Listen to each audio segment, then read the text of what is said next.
Welcome to Sober Sunrise, a podcast bringing you AA speaker meetings with stories of experience, strength, and hope from around the world.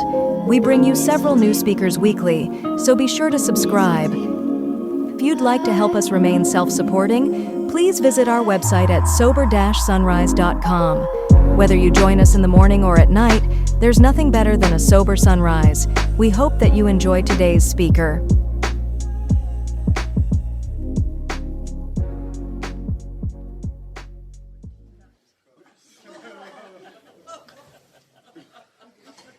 And there's a third one here. My name is Larry Van Duzen, and I'm an alcoholic. Those that care to, would you join me in the serenity prayer?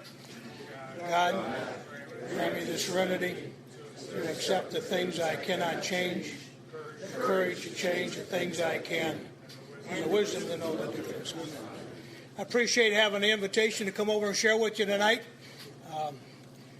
Being able to do that, whatever the meeting is, whatever the occasion is, I think that's one of the benefits of Alcoholics Anonymous, and I think it's one of the necessities to share when we can with others, be it a big group, medium group, or small group, sitting in the parking lot, in a meeting and before a meeting, after a meeting, trying to reach out to somebody else, to pass on to them what's been given to us, whether it's our first week, our first year, or whatever it happens to be. That's part of my understanding. Last drink I've had up to the moment was approximately, as I can remember, about 10 o'clock in the morning on November 11th of 1975 up in Madison, Wisconsin. And that's the day a guy picked me up and took me for a ride down to a small town about a half hour away called Stoughton, Wisconsin. And I met with a guy, a person who was the director of a rehab place. I didn't know why I was going, what it was going to be about, and he decided he wanted to keep me, and I haven't had a drink since. And so after being in the program and after coming down to Cleveland, I was about 6 months sober, that's when I got into our meetings around here, and I heard things like sponsorship and home groups. Now, maybe I heard that in Wisconsin, I don't know, but maybe I just too new to understand. And so once I understood about a home group, I got myself a home group, and I've had one ever since.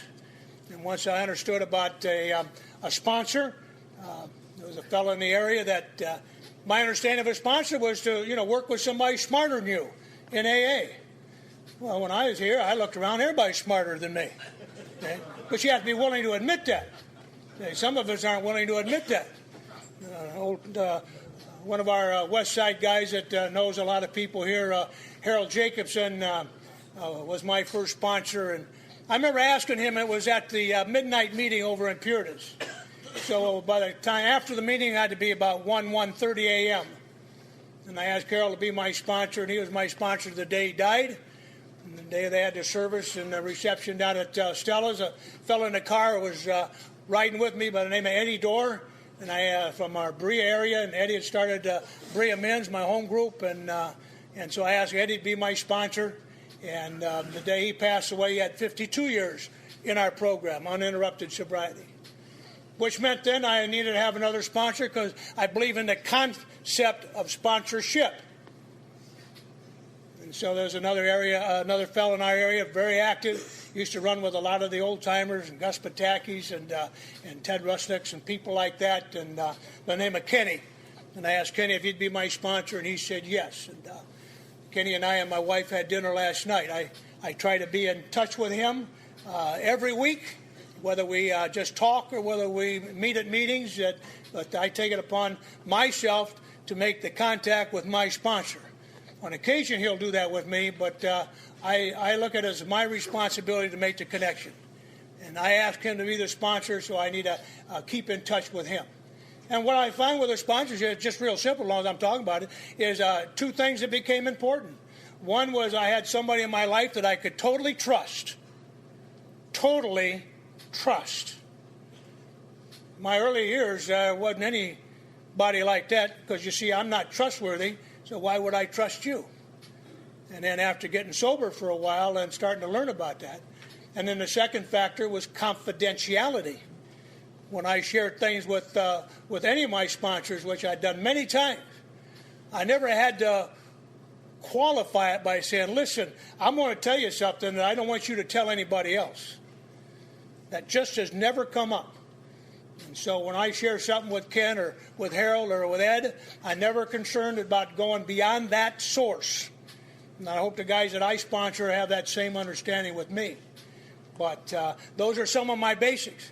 As I look at my life today, everything that's in my life today is because of sobriety, recovery, God of my understanding, and a program called Alcoholics Anonymous. When I was at my bottom, and I destroying everything in my life, and I'll touch a little bit on that, doing it Larry's way, which didn't work, and hating and resenting everybody, and drinking over it, I was on a downhill slide. Once I was introduced to the program and the people, you gave me a whole new way of life. I've adopted that. I don't have any second, third, or fourth program that I feed into that's allowed my whole life to change. And so I can look back on everything that's in my life today that's got a whole nother relationship to in a positive way because of not drinking, because of the quality of sobriety, a program of recovery called Alcoholics Anonymous, and all those steps and principles and a God of my understanding. Now that's very clear to me. Is I'm not looking for something else, another way to live. And I've got good books, and I got big books, and I got our literature, and that's my guideline. And so far it's worked. And I'm not taking a vacation from something that allowed me a vacation, and I'm not going to retire from something that allowed me retirement. I was in the athletic business, the football business, for 41 years. And I know this, there's a theme. Don't underestimate your opponent. If you do, you're liable to get whipped. And I spent years underestimating alcohol. And it beat me time and time and time and time again, and I never even identified it as the enemy or the opponent at the time. Everybody else was the opponent. The wife, the authorities, the doctor, the in-laws, the outlaws, all that. Okay? They're the opponent. And alcohol was the teammate that I put in my system to give me the strength, to give me the wisdom, to give me the courage, to give me the whatever, to go ahead and deal with that. And I misjudged it. And I lost. The guy said to me, I had a long losing streak when I came here. The guy told me one time, Larry, if a team beats you all the time, every time you play them, like around here, like Pittsburgh and the Browns, just recently, not in the old days. But he said, if you had an opponent that beats you all the time, you know what to do about it? When I was looking for his wisdom, what do you do? He says, get them off the schedule. You don't play them, and they don't beat you. Now think of the wisdom of that. See? And so that's not a loss. And when I finally figured out he's talking about alcohol, and getting them off the schedule meant don't drink. If I don't drink, I at least got a chance. And that's what they told me. I have a chance of recovery. And others have done it if I'm willing to do what they've done. And so as I look at my life, I was 6 months sober. Somebody offered me a job over in Bree, Ohio. And he took a chance on me. And 28 years later, I finally retired. And in that process of life and events, like they say, the pieces of life will come back together, not necessarily original pieces. And so my first wife never came back, but I met a lady in the program, Maryland, and some knew her, and she was just a dynamite lady, along with being a great AA. And unfortunately, after 10 years, cancer took her out of our life. And then another lady I met going back to a high school reunion, and we married, and it's been 18 years later. She knows nothing about AA. As a matter of fact, AA's overwhelmed her in the beginning. She didn't understand who we were or what we're like. And we'd go places, and they'd grab her and hug her and shake her. She's a little bit what are these people doing, see? I'll tell you something that caught her eye one day, just before we got married, her dad died in South Bend, Indiana. About 3.5 hours from Cleveland. And I'm down there for a visitation. Well, like I say, we're engaged but not married. And all of a sudden, through the door came 3 or 4 AAs that drove down from the Cleveland area all the way down there, found that funeral home, came into that funeral home, walked over to her, walked over to me, and the relatives are saying, "Who's that?" And they came down to pay their respect. And she said, "Well, why would they do that?" And about the best I can do is that's what AAs do. They're concerned about others. They're there about a half hour, and they go back and get in the car and drive another 3-4 hours home. Now, a lot of people would not do that. They knew nobody except me and had met Barbara. But out of their love and concern and habits, they executed. And they came down, they had their meeting down, they had the visitation, the meeting back. And all those guys are sober to this day. Isn't that interesting? And so that exposure to us was a whole new way of life. But, you know, we have a house that's paid for. We got a couple of cars. I've never been a money guy, so don't let me give you the impression. It's just, you know, going to work and doing what you're supposed to do and saving what you can and paying when you can. And all of a sudden, I've got 2 daughters and a son, and my wife has 2 daughters and their husband. We got 11 grandchildren, you know, and I'm grandpa to all of them. We don't separate his and hers and ours. And I'm a sober grandpa. A good friend of mine said in a meeting one time, you know, the terms grandpa and badass just don't go together. And I found that so true. So true. And, you know, on Friday I was 71. I had continued to be 71 years old. On Saturday I became 72. I never figured out how you can live day by day, and all of a sudden after midnight a year went by. But when I got home and answered the phone, I had one of those little soft voices. "Grandpa, happy birthday. I love you." Say, click. Now, what do you have to do to earn that? See? So just one of those little reward things. As a drunk, I don't get that call. The thing just doesn't happen.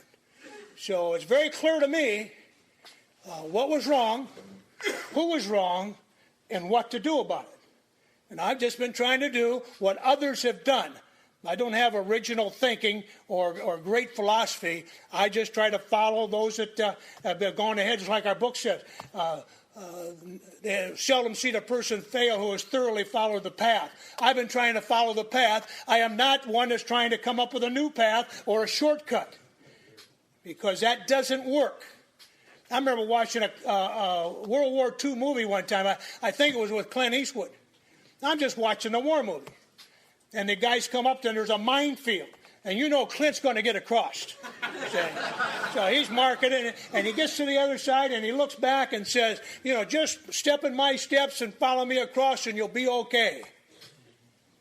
And I'm thinking, chapter 5, first sentence. The first guy gets across, second guy gets across, third guy gets... The fourth guy, he's got his own agenda, goes for a shortcut. Boom! He doesn't make it. And to me, that was the program in action through watching a war movie, for crying out loud. They ask us to follow the path. There's already been a lot of bodies along the way. Some were buried sober and some were not buried sober. They just were buried. And so I can either stay on the path and go to the far end of it.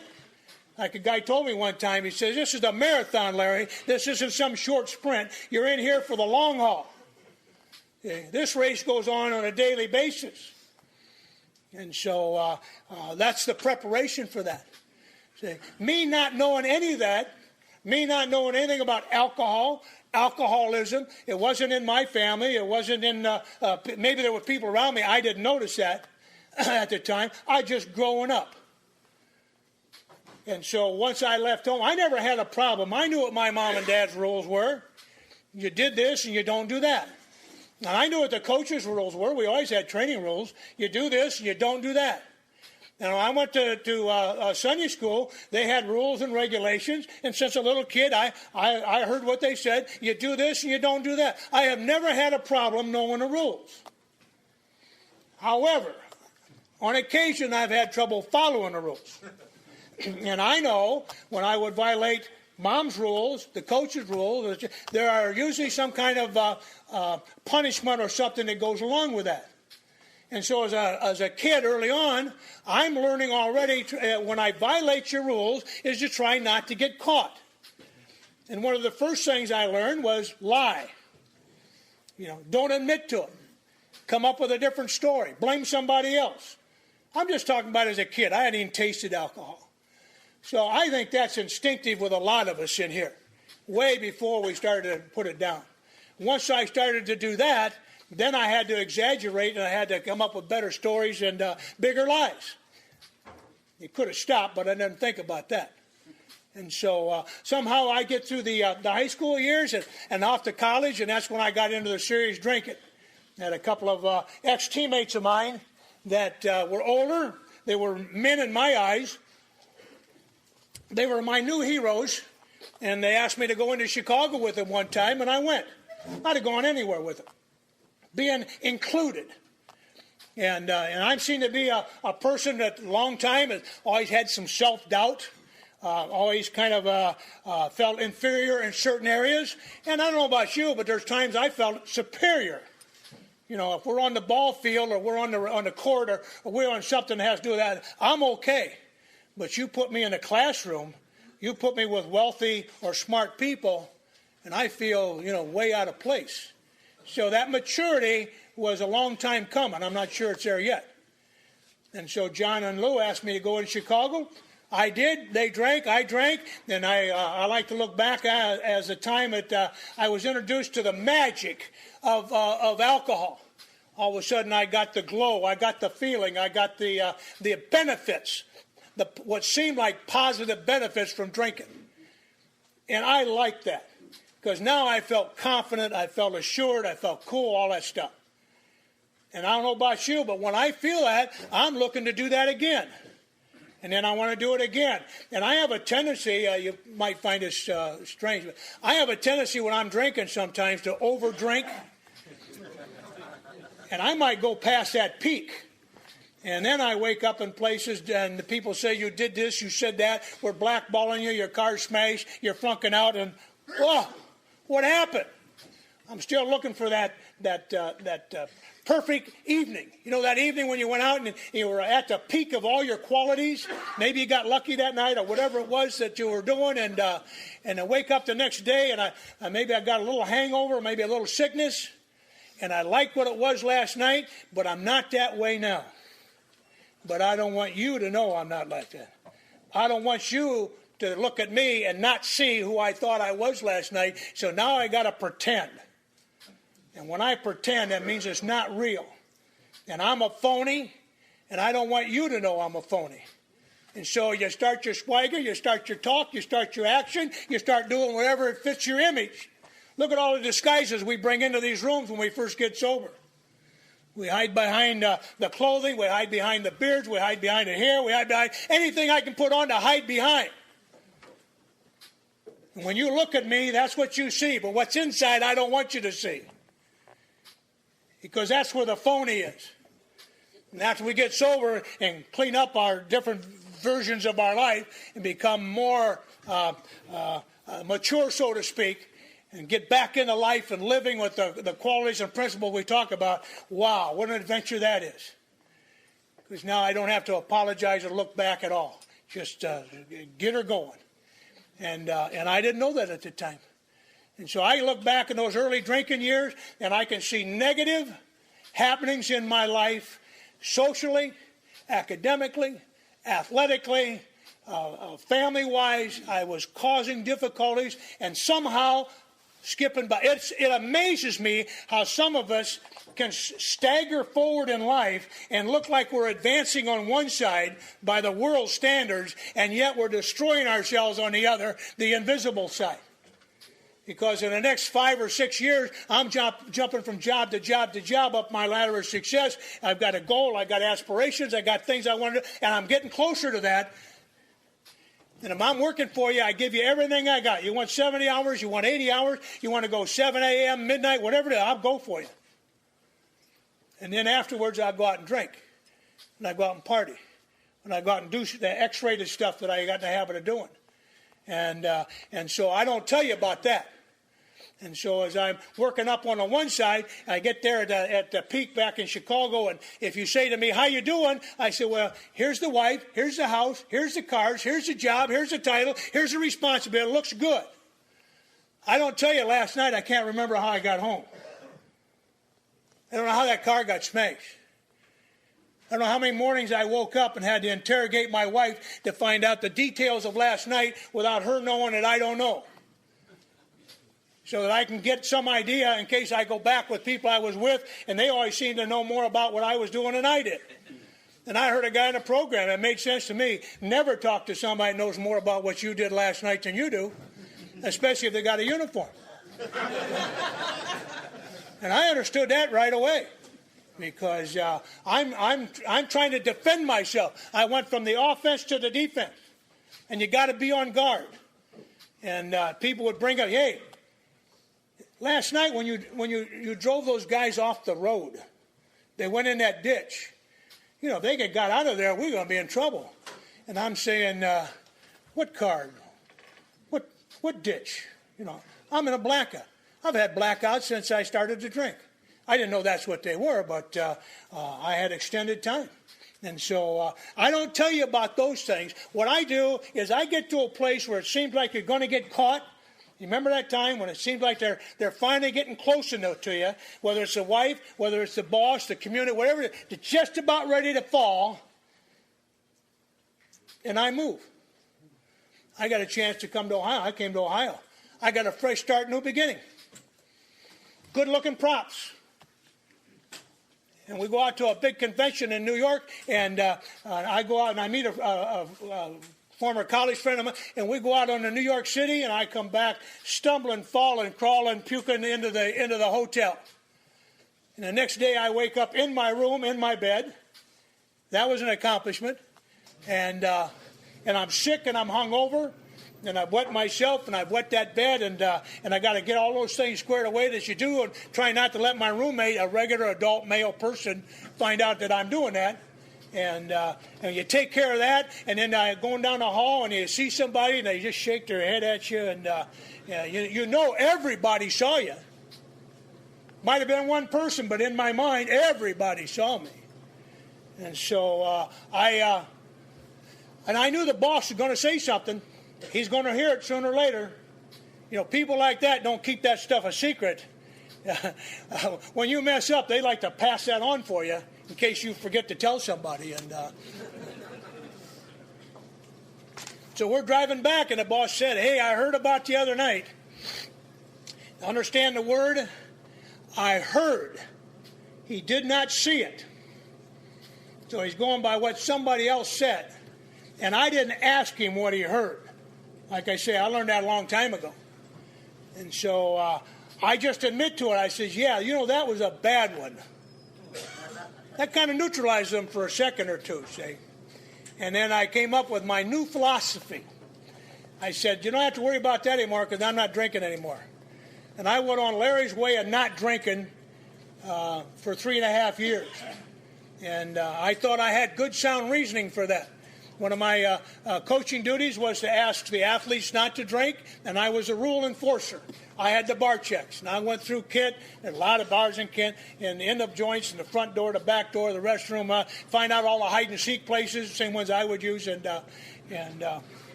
if I caught you, it could cost you a scholarship. And I thought, I'll set the standard. Therefore, I can ask you to do that, and if I set the standard, that's a manly way to go about that. And so that was my attitude. It had nothing to do with alcohol, with drinking, with alcoholism. You know, I never heard of AA. I couldn't have found it in the phone book. Was not part of my thinking. Don't ever think it was ever mentioned. So Larry went on his way of not drinking. I was there 3 years, and those are familiar, back in the 70s, we had some shooting and killings and stuff, and didn't drink through that, martial law. And then I changed jobs. I ended up back up in Madison, Wisconsin, and then I got a new setting of people around me, and a new atmosphere, and the new behaviors taking place. And I'm just a new guy on the staff, and I'm included with everything we're doing. And as I look back, there seemed like there was a lot of drinking occasion, a lot of boosters this and outings here and social, and there was maybe some chasing going on and big shot in, all that kind of stuff. And I know today I can be influenced because I'm there for 6 months. Within 6 months, I'm violating certain principles of marriage sober without taking a drink. I can make errors of living sober. I don't have to be drunk to do it all the time. And then one night we're out at a place, a group of us, and my friend had a drink, and it was a very, very small glass. And I can vividly remember that, see. And he had it sitting beside me. He was up dancing, sweet talking. And I reached down after 3.5 years without touching alcohol, and when I picked that up, I took a sip. Understand the word. I took a sip of his drink, just a little taste, just to get... I don't know whether it's curiosity or what it was, and I know tonight what happened. I didn't know then what was going to take place, but as soon as I took a sip, 3.5 years of no alcohol whatsoever, a taste touched my lips and tasted my tongue and into my mouth, and all of a sudden the alcoholism that was dormant and I didn't know was there, all of a sudden it just set it to fire. And as I look back, after I got familiar with the doctor's opinion in the big book, I became a living example of that explanation. Where he says in there, there's a group of people that when they take the first drink, after a period of not drinking, they take the first drink. They never define the first drink. They didn't say it had to be a glass of this or a shot of that or a barrel of that. They just said the first drink. And some people, they get what they call a phenomenon of craving. And they give examples for that. And as I look back, I'm one of those people. When I took a sip, my physical system seemed to activate, and I wanted to have more. And that big book says on page 21, I'm on there, says the real alcoholic. Now, I look back, I was alcoholic and didn't know it. The real alcoholic is one that can't control the consumption. To me, that means the amount. Once they take the drink. It doesn't say how much of a drink. It says a drink. A sip, a taste for some. I added that. And I look back sober in the early sobriety, and I fit both those descriptions. All of a sudden, I took a sip, and I wanted to have more, but I got this image as a non-drinker, and I'm always worried about my image, worried about what I think you think about me. Whether it's true or not, that doesn't make any difference. What I think you do. And I excused myself that night because I don't want to hurt the image, and I went out to the liquor store, got a supply, and I'm drunk that night. 3.5 years of not touching alcohol. I took a sip, the flame was lit, the fuse was lit, and I'm drunk that night. Wouldn't be any difference than taking one of those paper matches, one match, and go ahead and light that match and set the curtains on fire. Maybe it burns down the front of the house, maybe it burns down the whole house. Maybe you set a fire and half of Colorado's going. I don't know. It didn't take much in my case. And from that time on, I never was able to stop drinking again. I had a lot of events happen, the events of a drunk. Some of us are similar, some are different, some are more tragic, some are less, some are humor, some are not. You got your own. That's not what I see as having in common is the behavior after we get drunk. Maybe some similarities. But all of a sudden, my behavior as a drunk caused the boss to call me in after the second season and fire me before the holiday. I've never been fired before. And all of a sudden, I'm out of a job. And when he fires me, I get a strong dislike for him. And because I don't understand that. And then, I had my incidents. I had the DUI, and it was in a small town. And when the chief of police found out, he made arrangements to get that charge changed so that the local newspaper wouldn't blow the story up and embarrass you. And the day I heard about how he got that changed, I got drunk that night. Out of the appreciation for somebody doing me a favor, I got drunk that night. And then the other events that took place in the car wrecks, and finally the wife had enough of this bizarre behavior.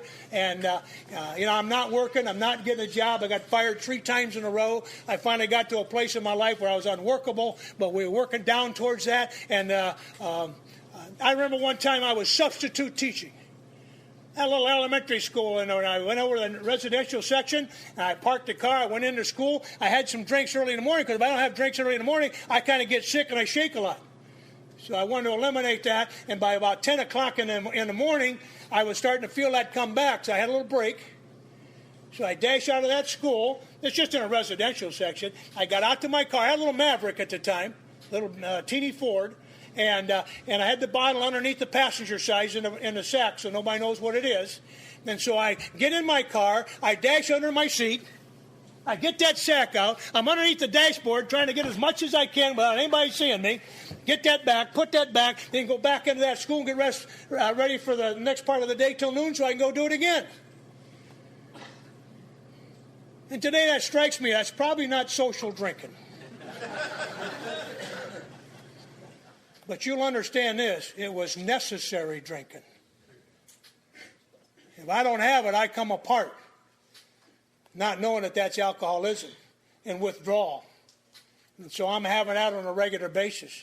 And finally, I had another job, and I got drunk while I was on the job. I left the job. I ended up the next day waking up. I got a smashed car. I got involved with a double hit and run and all that stuff. And and I don't deal well with those things, see. And I hide the car out, and finally, after a part of a week, I go to get it fixed. No big news on the radio and the TV or the news. And within a half hour, I get a call from a police officer saying I need to come down to the station with a lawyer, and I have to ask him why.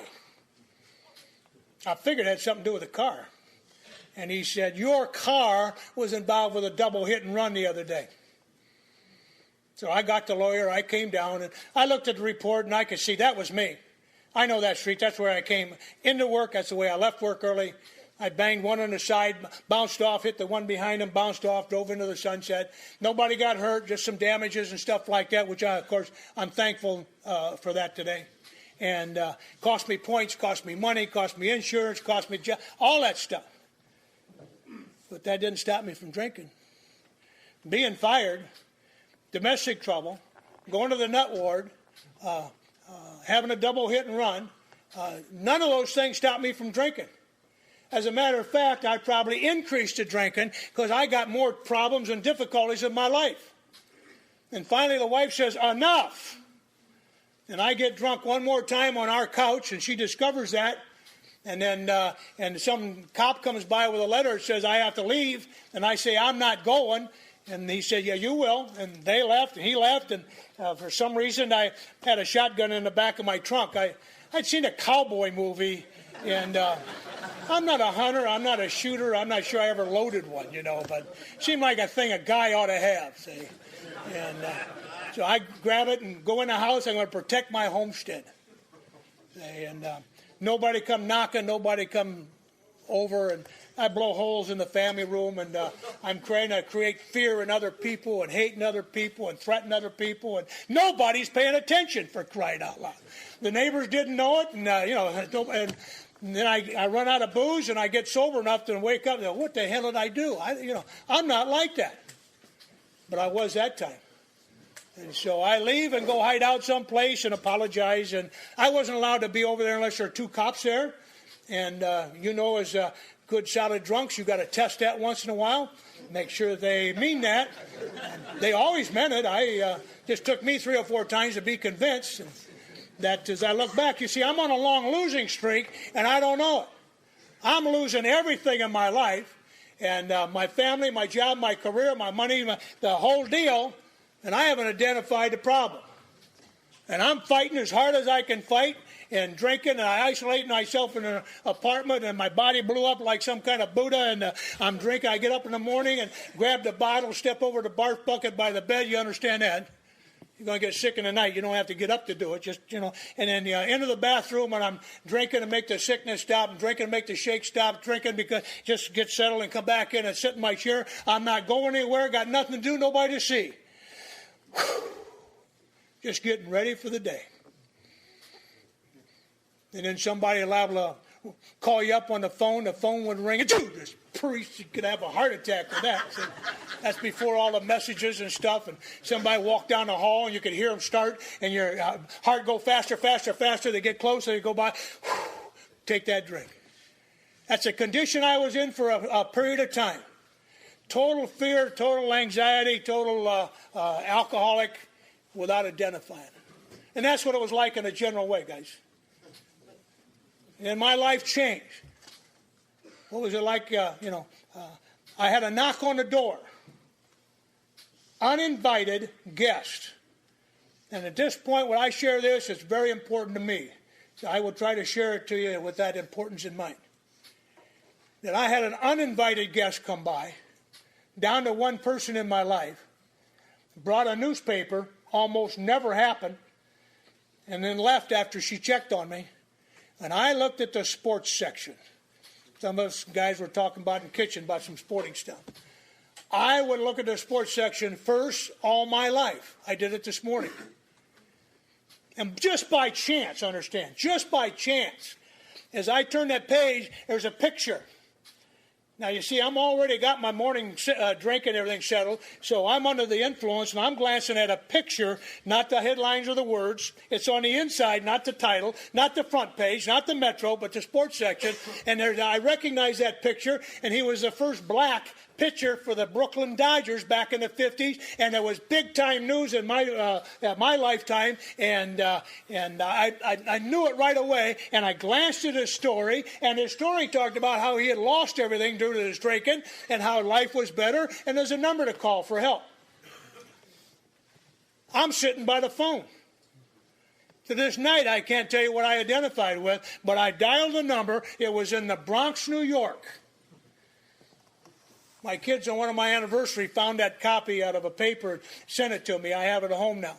I never kept it, and it changed my life.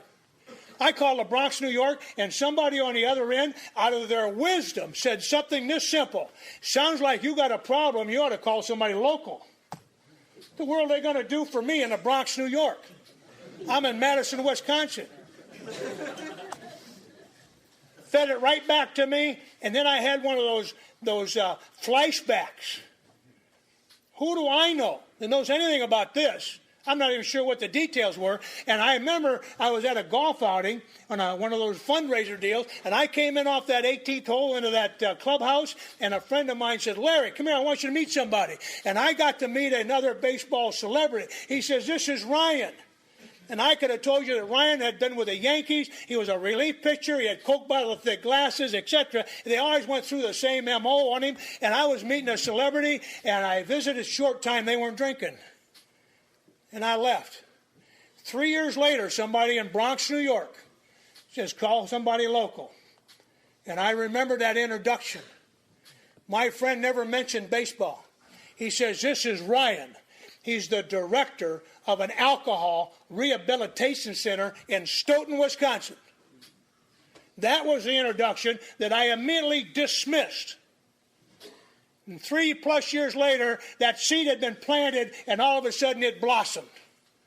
And I remembered his name, his location, and his title.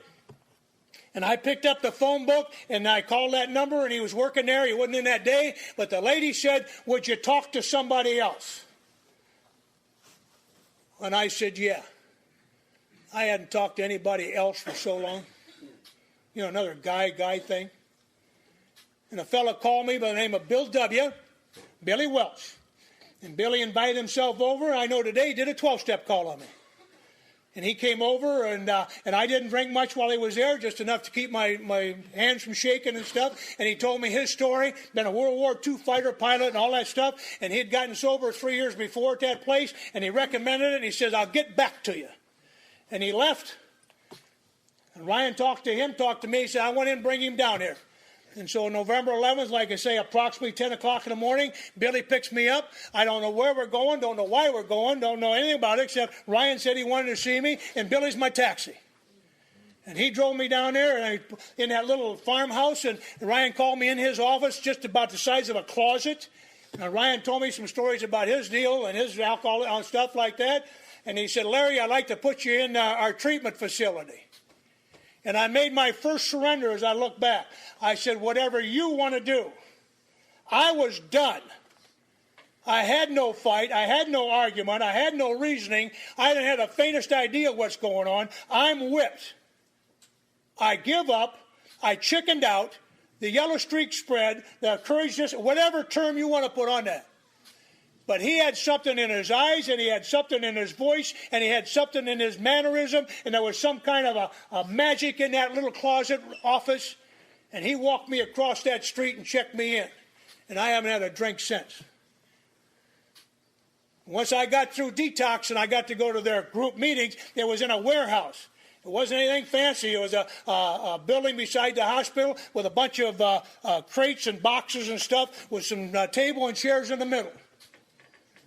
And that's where I found out they talked about this liquid drug alcohol. When you put it in your system, when you drink it, you're no different than that junkie on the street shooting up. The juice gets in, it's got him. When you take it down and drink it, it's got you. And that's what helped Brian get sober. I'm not debating it one way. That's just what they said. And so when you put it in, it controls you. And then they gave examples. They told the secrets of a drunk to another drunk. And I never heard that before. I'm not about ready to tell you all the disaster and dastardly things I did, because if I tell you, you got the advantage. That's the old way. And they openly talked about stuff, embarrassing stuff, and crucial stuff, and violent stuff, which allowed me then to take a look at my life. And after going through those meetings and AA's coming in, I'm sitting in that basement one night. I got a cup of coffee that night, and it's 3 o'clock in the morning, and I'm going through doing my first inventory. You know, the one that's right there, right in the front of your brain, just ready to jump out?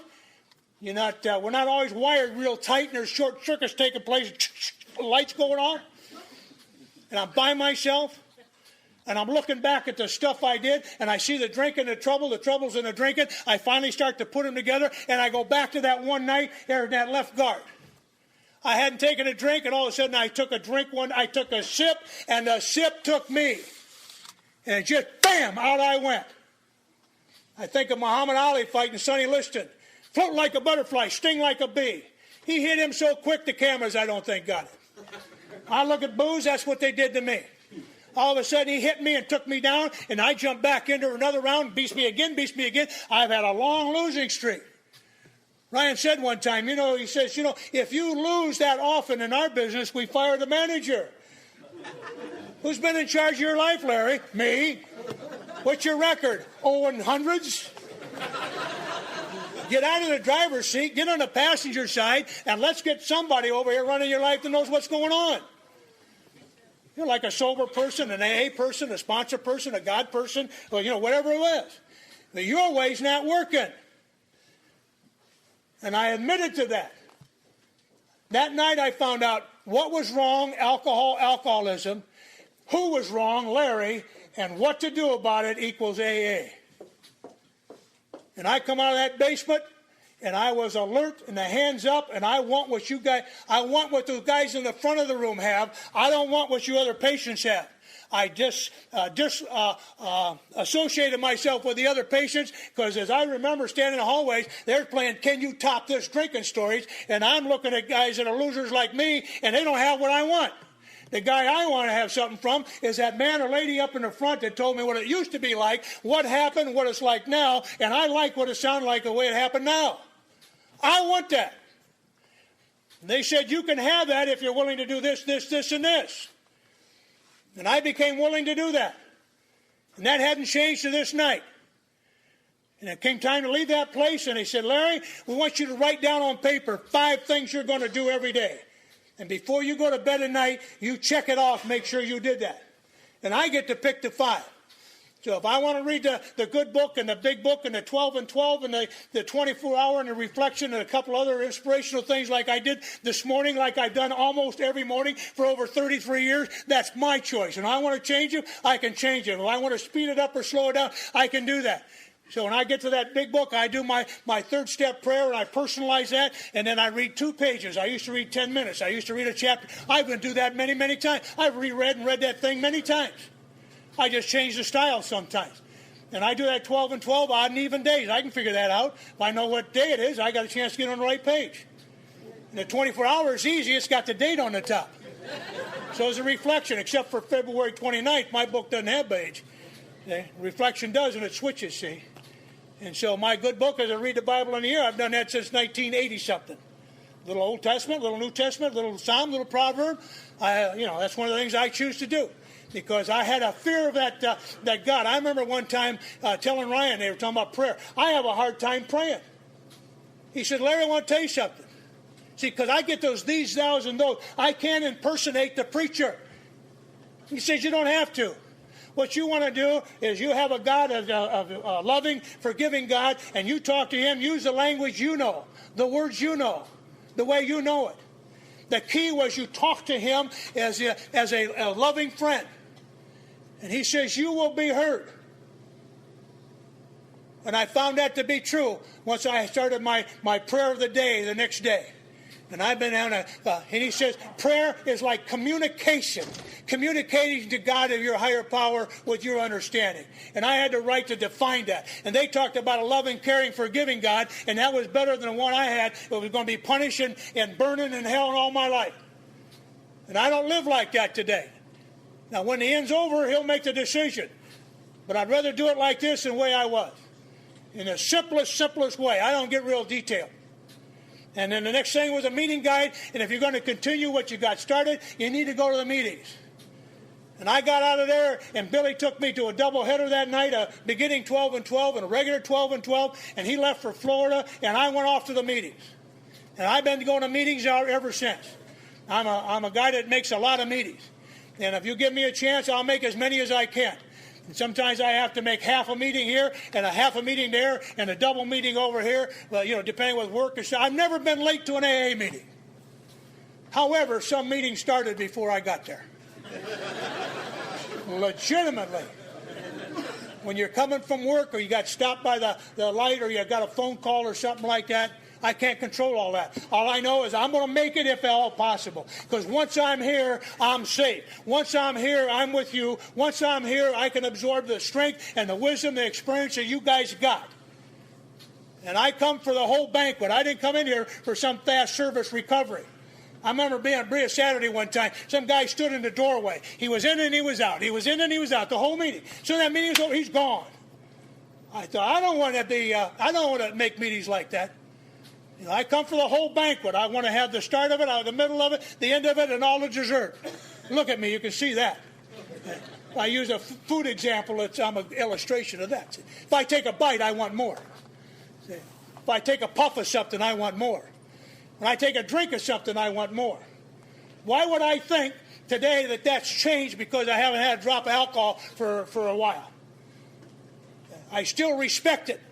And I still fear it, and I don't want to. The closest I know that I've come to alcohol in my mouth was we won a championship, and somebody had cold duck or something in the locker room. They're pouring it over my head, comes down my face, around my nose, outside of my mouth, and I swear to you, I didn't even stick my tongue out. Get a little. The last time I took a sip, I ended up drunk. I'm not doing that again if it's under my power. And I have found the answer called Alcoholics Anonymous. I found the people called members of Alcoholics Anonymous. I found where to get that in meetings of Alcoholics Anonymous. Like I say, I've always had a home group, but I've always had many meetings during the week. I've got a men's group on Monday and Friday now. It's the Hair Club discussion that on occasion you need to have seat belts. The room sometimes vibrates. And you bring a topic up, it will be discussed. You may not always like the way it's discussed, but it will be discussed. And I've got a home group, Berea Men's, that I like to say it's an open-ended meeting. We don't have an ending time. Some of you will be looking at the clock here soon. And those Monday, Friday mornings, we start at approximately 8:30, get done around 10:30, and then we go out and have breakfast till noon. It would take a whole morning for many, many times. We get the whole deal.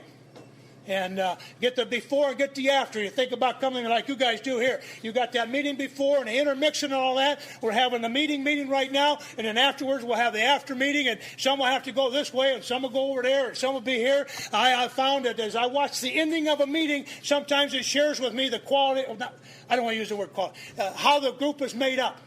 If all of a sudden that meeting ends and there's a stampede out the door and they're gone, compared to those, you got a group over here and you got a group over here, and Billy's over there, and you got a couple guys over there, and they're doing this, and there's a closeness that's taking place. This is a place of recovery. This is a safe place to be. This is where I learn from your strength, your hope, and your experience. Share it with me. How are you going to share it if I don't hang around with you? Give you a chance. Ask the question. Eavesdrop with you. I found the answers here, so I try to stick close by. And the people I ran with, they indicated they did the same thing. And so all of a sudden, we get those steps, and I looked at the steps very quickly. Step 1 said, who was wrong, what was wrong? Steps 2 and 3 gave me a new relationship with God of my understanding. Not yours, mine. Steps 4, 5, 6, and 7 give me a new relationship with me. Steps 8 and 9 give me a new relationship with other people. First him, then me, then others. That's the way it's written, 1 through. And then 10 is a summary, a current of all that inventory and all that stuff. Get it current. Take care of it today. I like to, end my day, you sit there, try to think of every person and place and event that took place and kind of grade it out. How do we do? And sometimes I fall asleep in the middle of it because there's nobody got harmed. There was no darkness to the day. And that step 11 to me is sought through prayer and meditation. Tells us what to do. And I'm trying to get the knowledge of His will. And I said, what's the knowledge of His will? What is something that I can remember? Not philosophically. Give me a handle. And I just decided to use our 4 absolutes. If I can be more loving, more honest, more unselfish, and more pure in thought, word, and deed with the people and places and thing I'm at, if I can do that, I think I'm heading in the right direction. Whether I'm doing it at the right speed or not, that'll take care of itself. That I can understand, not being a deep philosophical thinker. And then step 12, what's it asked to do? Put it in action.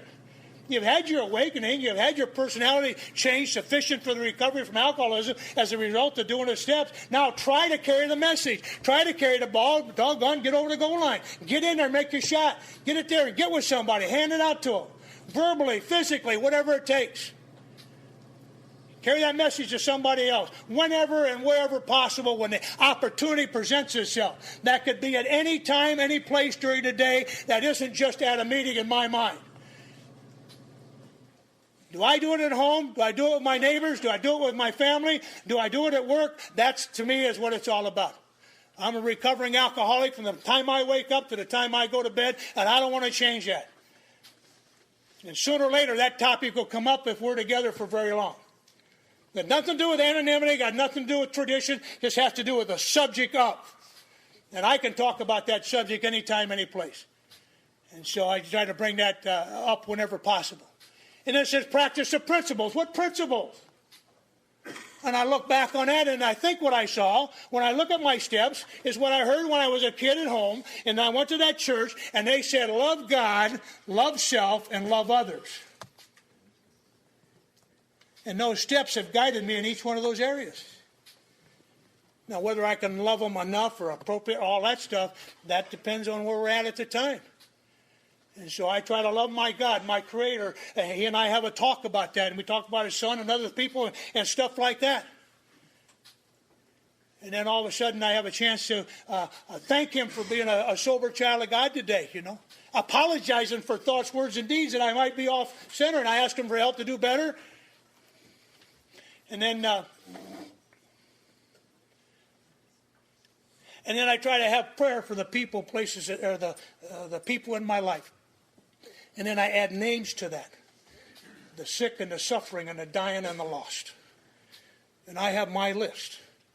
Start with my family and branching out. And that communication sometimes takes at least a half hour or more. When time allows. There's a lot of people in my life. I bet there's a lot more people in your life today sober than there ever was as drunk. Starting close and then working out. And just let that recovery just vibrate on out. And I don't know about you, but I like that. I like having a long Christmas card list. I like having nobody on the list that I owe to. Or not very much. I like living like that today. I like the fact that I can go almost anywhere with anybody doing doing a whole lot of stuff freely and without guilt, and just go there to enjoy it. Be someplace to enjoy it. I love to go to AA meetings outside the area. When I'm in someplace else, I use a philosophy. As a drunk, if I came into your area, I'd want to know where the joint is. And I get to the joint, and I want to know where the hot spot is, and where's the action, and where's she, and all that stuff. And I use the same energy as AA. I go in an area, I'm seeking out AA as hard as I can, be it pre with a computer or a phone call or whatever it is. And a meeting, I collect meeting guys. I got meeting guys from all over. Guys in my home group, when they're not there and they're out of town, when they come back, I ask for the meeting guide. I've got all kinds of them. A friend of mine at dinner tonight said, going to New Orleans. I got meeting guides for New Orleans. I got meeting guides for Paris. I got meeting guides for Ireland. It might be a little bit out of date sometimes, but I got them. And that's just my approach. That's all I'm telling you. I like it that way. My first is where's the AA, and then whatever else we're going to do, you live it up and enjoy it totally and completely. Wow. That allowed me at one time to go to a meeting in North Miami, club down there. And I'll finish with this little, kind of like a little demonstration. This is what he showed me. I'm not trying to show off. I'm trying to show what somebody did for me that was helpful to me. And I'll try to make myself heard in the back. I was at the North Miami Club. I was at a conference. I took a cab to the club. And the guy met me at the door and said, where are you coming in from? I told him from that hotel over there. He says, you got a ride home? I said, no. He said, we'll take care of it. And he says, listen, I want to talk to you after the meeting. So he started the meeting this way. He says, we got a guy here from Cleveland. He just came to the meeting. He had to have a cab. He said, who's taking him home? And he paused. He wanted action right now. It wasn't like, this guy needs a ride to see you later. And a few hands went up. I have to admit, being single, I picked the prettiest one. She had her friend with her, and she drove a Cadillac and took me to a meeting that night. So, strictly AA, of course. But at the end of that meeting, he pulled me aside. He had a cup of coffee, and this is what he did that made an impact with me. He said, in this cup, if this is alcohol, and he put it on the desk, and he says, if you put the 12 steps of this program into your life, you will not take a drink. And that sounded like a promise. And his illustration was this. Now, you have to understand, all my life, all my living, has always been visual. I'm a visual person. I watch 11 guys here and 11 guys here and all this movement, and everything I see and the way I learn is visual. I'm not good at the audio. I'm terrible at the reading. But you move around, and I'll notice your movement. And I'll know right away whether you're left-handed or not, because I want to know if I'm going to have to duck from which side. That's the way. But he said, kid, if you only have one step in the program, and he just took a little baby step back, and he reached his arm out, you could see he could touch the drink.